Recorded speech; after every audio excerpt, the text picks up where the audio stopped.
Hello, this is H.D. Ingalls. I'm going to try something a bit different today.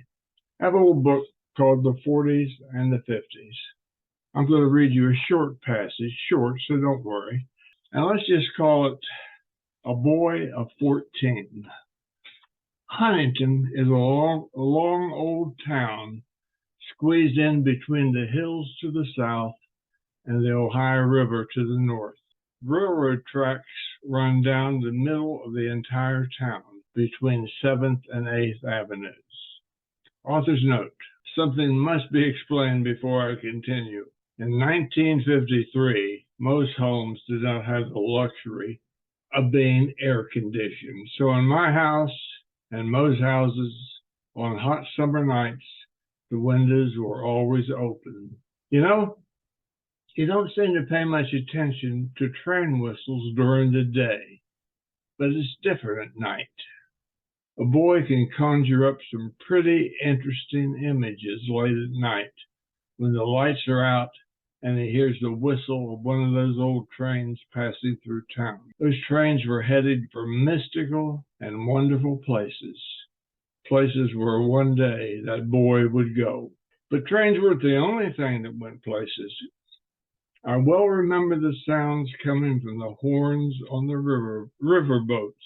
I reckon that I lived about a mile or so from the river, but on a still summer night, the lonely sound that came from the horns on those old river boats seemed to go on forever. I can't really explain the sound other than it always seemed lonely and maybe a little eerie. I reckon that haunting is as good a word as any to explain it. I used to lay on my bed and think of marvelous, exciting trips down the Ohio and then down the Mississippi. Those old riverboat horns also made me think of the high seas and foreign ports. And to be honest, I thought about beautiful girls. I knew a lot about all of those things because when I was 14, I went to a movie about once a week or so. Now, for brevity, I'm going to skip a couple of paragraphs and now I'll continue.